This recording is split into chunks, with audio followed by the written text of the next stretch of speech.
अस्सलाम वालेकुम, hello everyone. Crypto currency market की बात करें, क्रिप्टो करेंसी मार्केट बहुत ज़्यादा वोलेटिलिटी शो कर है। यानी चंद दिनों में ही जो बीटीसी की वैल्यू $58,000 पे ट्रेड हो रही थी, अचानक उसकी वैल्यू $16,000 लॉस की और $42,000 पे पहुंच गई। कल और आज उसने बहुत अच्छी रिकवरी शुरू की थी और इसके साथ साथ जितने भी ऑल्ट कॉइन थे जो कि तकरीबन 50% उसकी वैल्यू गिर चुकी थी, कल और आज उसने बहुत अच्छी रिकवरी की है। लेकिन अभी फिर से मार्केट नीचे की तरफ जा रही है। यानी मार्केट में वोलेटिलिटी बहुत ज़्यादा है। अभी इसी वोलेटिलिटी की वजह से हमें बहुत ज़्यादा रिटर्न मिल रहे हैं। क्रिप्टो करेंसी में ये जो फ्लक्चुएशन होती है, इसी बेस पे हमें बहुत ज़्यादा रिटर्न मिलता है, पॉजिटिव और अच्छा रिटर्न मिलता है। 10%, 20%, इवन 10x 20x रिटर्न भी मिल रहे हैं।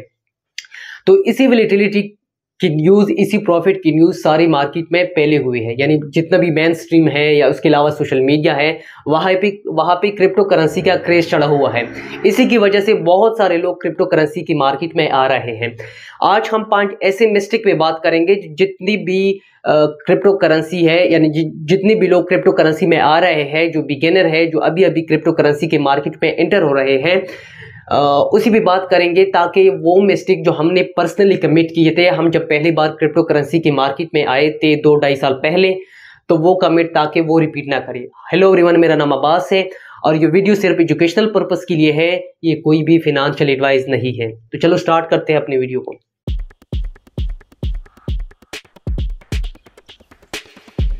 पहला मिस्टेक जो हमने पर्सनली भी कमिट किया था और सारे बिगिनर जब भी क्रिप्टो करेंसी मार्केट में आते हैं तो उनसे भी ये मिस्टेक हो जाता है। पहला मिस्टेक है इन्वेस्टिंग विदाउट अ प्लान।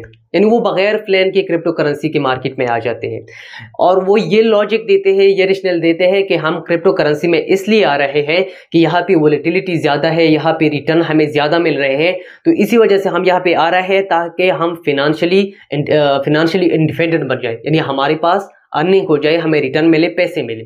अभी अगर देखा जाए लॉजिकल, हम इस बात को देखें तो लॉजिकली तो ये बात ठीक है और रेशनैलिटी के बेस पे भी ये बात ठीक है। लेकिन ये जो फाइनेंशियल इंसेंटिव है, ये कभी कभार इंसान से इमोशनल डिसीजन ले लेते हैं। अभी फिर इसकी वजह से क्या होता है कि वो फॉर एग्जांपल उनके पास $100 है तो $100 के साथ वो आ जाते हैं और वो क्विक रिटर्न एक्सपेक्ट करते हैं। फॉर एग्जांपल किसी भी कॉइन में वो इन्वेस्ट करते हैं और वो जल्दी जल्दी ये एक्सपेक्ट करते हैं 1-2 दिनों में कि उनको ज़्यादा रिटर्न मिले। तो इसी वजह से वो इमोशनल डिसीजन लेते हैं। यानी वो सारे अपने $100 को एक कॉइन में या 2 कॉइन में, ये जो हाई रिस्क की कॉइन है, वहाँ पे इन्वेस्ट कर देते हैं। फॉर एग्जांपल अपनी बात करें, जब हम नई एलोन मस्क की ट्वीट की वजह से जब डॉज कॉइन की हाइप हो रही थी, तो हमने भी वहाँ पे इन्वेस्ट किया। एक बार हमने इन्वेस्ट की, अच्छी खासी प्रॉफिट हमें मिल गई। उसके बाद जब अभी मार्केट ऊपर जा रहा था, हमने अपनी प्रॉफिट बुक कर ली। फिर से हमने इन्वेस्ट की और उसकी वैल्यू $0.7 तक पहुँच गई। अचानक हमने प्रॉफिट बुक नहीं किया और अचानक उसकी प्राइसेस $0.2 तक आ गई और हमारी जितनी भी पोर्टफोलियो था, हमारे अकाउंट वॉश आउट हो गए। तो ये मिस्टेक होता है कि हमारे पास कोई प्लान ही नहीं था, हमने अपने पोर्टफोलियो को डाइवर्सिफाई नहीं किया था, हमें नहीं पता था कि हमें कौन से कॉइन में इन्वेस्ट करना होता है। तो बेस्ट थिंग ये है कि जितने भी न्यू बिगिनर हैं वो इमोशनल डिसीजन ना ले, मार्केट में बाकायदा एक प्लान के साथ आए। अगर उनके पास सिर्फ $100 है तो वो $100 को 5 में डिवाइड करे, यानी $20 को 5 कॉइन में 5 प्रोजेक्टों में इन्वेस्ट करें। तो अभी 5 प्रोजेक्ट कौन से लेने चाहिए, कौन से कॉइन लेने चाहिए, इसमें अपनी पोर्टफोलियो मैनेजमेंट को, अपने पोर्टफोलियो को कुछ इस तरह मैनेज कर सकते हैं कि आपने कुछ रिस्की कॉइन में इन्वेस्टमेंट करना है, कुछ में जो मीडियम लेवल का रिस्क है वहाँ पे इन्वेस्टमेंट करना है, और में से बाज में जिनमें से बिल्कुल रिस्क है ही नहीं, वहाँ पे इन्वेस्टमेंट करना है। लो रिस्क की इन्वेस्टमेंट की मैं बात करूं तो लो रिस्क की इन्वेस्टमेंट जितने भी टॉप 10 कॉइन है, यानी बिटकॉइन, इथेरियम या ETH, XRP, जितने भी टॉप 10 है, इसमें कोई रिस्क नहीं है, ये लो रिस्क की है, यहाँ पे भी आप इन्वेस्ट कर सकते हैं। आधे पोर्टफोलियो को यहाँ पे ले जाओ। उसके बाद जो मीडियम लेवल के रिस्क वाले कॉइन है, वो टॉप 10 100 करेंसी है, ये मीडियम लेवल के रिस्क वाले हैं। और इसके अलावा जितनी भी क्रिप्टो करेंसी है वो शिट कॉइन की स्पेक्ट्रम में आते हैं, तो वहाँ पे भी बाकी पोर्टफोलियो को आप मैनेज कर सकते हैं। अगर आप $100 को इस तरीके से मैनेज कर लेंगे तो आप प्रॉफिट गेन कर सकते हैं। ये पहली मिस्टेक थी। अभी दूसरी मिस्टेक की हम बात करते हैं जो नॉर्मली बिगिनर बनाते हैं, वो है स्टॉप लॉस का यूज ना करना। यानी स्टॉप लॉस जो होते हैं, फॉर एग्जांपल अगर आप स्पॉट ट्रेडिंग करते हैं तो स्पॉट ट्रेडिंग में तो स्टॉप लॉस अगर आप यूज नहीं करते तो कोई बात नहीं, क्योंकि अगर मार्केट नीचे आ जाती है उसके बाद कुछ दिनों के बाद, हफ्ते के बाद, महीने के बाद, मार्केट की रिकवरी के बाद उस कॉइन के स्पेसिफिक के ऊपर जब उसकी प्राइसेस ऊपर जाती है तो वो आपकी लॉस रिकवर हो सकता है। लेकिन अगर आप फ्यूचर ट्रेडिंग करते हैं, क्योंकि जितने भी बिगिनर आ जाते हैं उसको क्रेज चढ़ा होता है, वो चाहते हैं कि हमें जल्दी से एक क्विक रिटर्न मिले, तो वो क्या करते हैं, फ्यूचर ट्रेडिंग में आते हैं और हाई लेवरेजेस लेते हैं। तो हाई लेवरेज की वजह से उसकी अकाउंट वॉश आउट हो जाते हैं और उससे कोई भी प्रॉफिट नहीं होता। तो हमेशा याद रखो कि जब भी अगर आपने फ्यूचर ट्रेड करना है तो वहां पे लेवरेज कम लगाओ, यानी वहां पे 2x 3x इवन 5x से ऊपर ना जाओ, क्योंकि मार्केट में वोलेटिलिटी ज्यादा है, क्रिप्टो करेंसी में वोलेटिलिटी ज्यादा है। अभी वोलेटिलिटी किसकी वजह से कम होगी, जब क्रिप्टो करेंसी की एडॉप्शन होगी, एक्सेप्टेबिलिटी होगी पूरी दुनिया में, तब उसकी वोलेटिलिटी कम होगी और फिर आप लेवरेज ज्यादा ले सकते हैं। और दूसरी बात, अगर आपने 2x 3x इवन 5x ली है तो स्टॉप लॉस जरूर यूज करो, क्योंकि स्टॉप लॉस से इस तरह होता है कि फॉर एग्जांपल एक कॉइन है, आप $2 पे उस कॉइन को बाय करते हैं, अगर उसकी वैल्यू तो इस एक्सपेक्ट के साथ आपकी अटेंशन ये होता है कि इसकी वैल्यू ऊपर जाएगी, आपने लॉन्ग पोजीशन लिया है, तो नीचे जो सपोर्ट होता है, सपोर्ट से थोड़ी सी नीचे आपने स्टॉप लॉस लगाना है। अगर वो स्टॉप लॉस हिट हो जाए तो आपकी थोड़ी सी नुकसान हो जाएगी, लेकिन अगर स्टॉप लॉस आप नहीं लगाएंगे तो आपने जितनी करेंसी का जितनी आपकी इन्वेस्टमेंट है उसका ट्रेड लगाया है वो सारे वॉश आउट हो जाएगा और आपका अकाउंट लिक्विडेट हो जाएगा। ये कुछ मिस्टेक थी जो मैंने पर्सनली भी किया था, मेरा भी अकाउंट लिक्विडेट हुआ था। तो जितने भी बिगिनर है उससे भी ये रिक्वेस्ट की जाती है कि आप इस तरह मिस्टेक ना दोहराएं।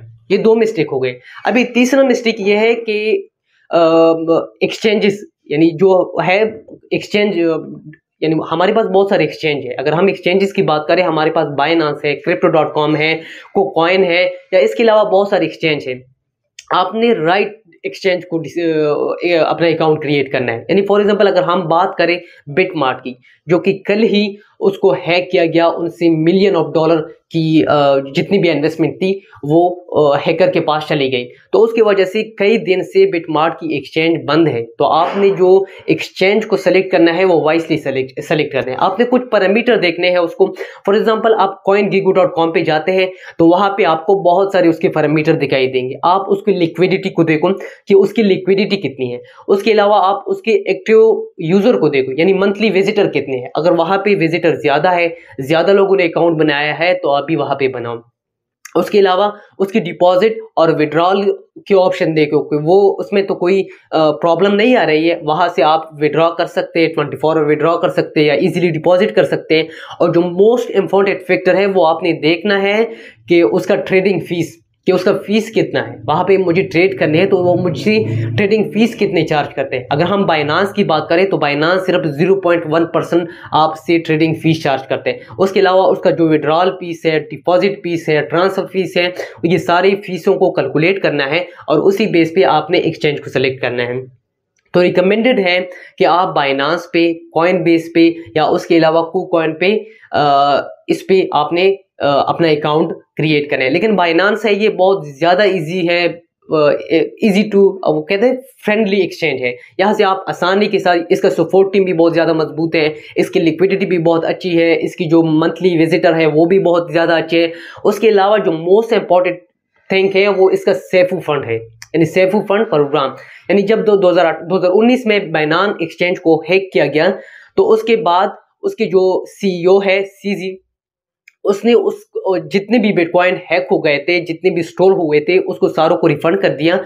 और उसके अलावा उसने एक फंड बनाया, यानी एक इंश्योरेंस बनाया, इन केस अगर फिर से ये एक्सचेंज हैक हो जाता है तो आपकी इन्वेस्टमेंट को रीएम्बर्स कर देगा CZ, यानी बाइनांस। तो ये बहुत ज़्यादा सिक्योर है। और इसके अलावा आपने जो ऑथेंटिकेशन, आपने जो वेरिफिकेशन है उसको भी मजबूत बनाना है। अपना पासवर्ड भी किसी के साथ शेयर नहीं करना है, ना कि अपना ईमेल और हर एक के लिए अपना ईमेल अलग बनाओ। अगर आप क्रिप्टो करेंसी में आ रहे हैं तो क्रिप्टो करेंसी के लिए अपना ईमेल रखो और बाकी चीज़ों के लिए अपना ईमेल।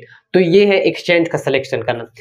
तीसरा जो मिस्टेक जो न्यू बिगिनर करते हैं वो मोस्टली है कि अपना रिसर्च नहीं करते, यानी डू योर ऑन रिसर्च। अगर आप क्रिप्टो करेंसी में आ रहे हैं तो आपको चाहिए कि अपना रिसर्च करें। फॉर एग्जांपल, आप जितनी भी न्यू बिगिनर है वो क्रिप्टो करेंसी में इन्वेस्ट करते हैं अपने फ्रेंड्स या यूट्यूब के इन्फ्लुएंसर, टिकटॉकर, इंस्टाग्राम से, या उनसे सुनते हैं कि ये टॉप 5 कॉइन्स है, ये टॉप करेंसी है, अभी इसकी मार्केट ऊपर जाएगी, आपने ये खरीद लो, ये खरीद लो, ये खरीद लो, इसकी ये न्यूज़ आने वाली है, या ये फंडामेंटली इतनी ज़्यादा स्ट्रॉन्ग है, लेकिन उसको खुद नहीं पता कि ये फंडामेंटली क्या स्ट्रॉन्ग है। आपने खुद रिसर्च करना है किसी भी कॉइन पे, सिंपल रिसर्च करना है। आपने 5-6 चीज़ें किसी भी कॉइन, किसी भी प्रोजेक्ट के देखने हैं। पहले आपने प्रोजेक्ट की यूनिकनेस को देखना है कि ये हमें ऐसे यूनिक क्या प्रोवाइड करे। सेकंडली आपने देखना है उसकी डेवलपर टीम को, यानी सिंपल आपने उसकी वेबसाइट पे जाना है और उसके जो टीम मेंबर है उसकी प्रोफाइल को देखना है। उसके अलावा आपने उसके फाउंडर को देखना है कि उसके फाउंडर कैसा है और उसकी एक्सपर्टीज क्या है, क्या उसकी एक्सपर्टी इस प्रोजेक्ट के रिलेटेड है या नहीं है। उसके अलावा आपने ट्विटर के फैन फॉलोइंग के देखना है कि उसके फैन फॉलोइंग कितना है, यानी उसकी अगर कम्युनिटी बड़ी है तो इसका मतलब ये है कि वहाँ पे हाइप आएगा, प्राइस स्पाइक आएगी और आपको अच्छी खासी रिटर्न मिल सकती है। उसके अलावा आपने उसकी यूटिलिटी देखने हैं कि ये प्रोजेक्ट ऐसा कौन सा रियल वर्ल्ड की प्रॉब्लम को सॉल्व करते हैं, यानी इसकी यूज केसेस क्या है। उसके अलावा आपने देखना है टोकन इकोनॉमिक्स, यानी उसकी जो टोकन होता है, जितनी सर्कुलेटिंग सप्लाई है, उसको देखना है कि कि उसकी एलोकेशन किस तरह हुई है। क्या उसने अपनी सारी डेवलपर टीम को सारे टोकन तो नहीं दिए हैं, कुछ टोकन वो उसकी मार्केट में है और बहुत ज़्यादा टोकन उसकी जो अपनी टीम है उनके पास है। जब उनकी प्राइस ऊपर जाती है तो वो डायरेक्टली सप्लाई को रिलीज कर देते हैं और अपनी प्रॉफिट को बुक करते हैं। उसके बाद मार्केट नीचे आ जाती है, क्योंकि जब मार्केट में सप्लाई ज़्यादा हो जाती है तो उसकी वजह से सारी मार्केट गिर जाती है। एक इकोनॉमिक्स की एक जनरल लॉस है सप्लाई एंड डिमांड। जब किसी चीज़ की सप्लाई बढ़ जाती है तो वहाँ पे उसकी प्राइसेस नीचे आ जाती है। अगर सप्लाई कांस्टेंट रहती है यानी कम हो जाती है, जैसे बीटीसी की हम बात करें तो बीटीसी की एक लिमिटेड सप्लाई है, 21 मिलियन बीटीसी है, उसकी सप्लाई लिमिटेड है, लेकिन उसकी डिमांड बढ़ रही है क्योंकि उसकी अडॉप्शन आ रही है, उसकी एक्सेप्टेबिलिटी आ रही है, तो उसी वजह से उसकी प्राइसेस भी बढ़ेगी। तो ये चंद मिस्टेक थे जो जितने भी बिगिनर है, जितने भी न्यू ट्रेडर है जो अभी क्रिप्टो करेंसी का करियर या प्रोफेशनली आना चाहते हैं या कि सिर्फ इन्वेस्टमेंट की नीयत से क्रिप्टो करेंसी में आ रहे हैं, तो ये मिस्टेक है, इसको अवॉइड करें। तो ये थी चंद इन्फॉर्मेशन क्रिप्टो की जो इनिशियल बिगिनर के लिए। अगर आपको ये इन्फॉर्मेशन अच्छी लगी तो इस वीडियो को लाइक करो, कमेंट करो और इस चैनल को भी सब्सक्राइब करो। तब तक के लिए इतना, खुदा हाफ़िज़।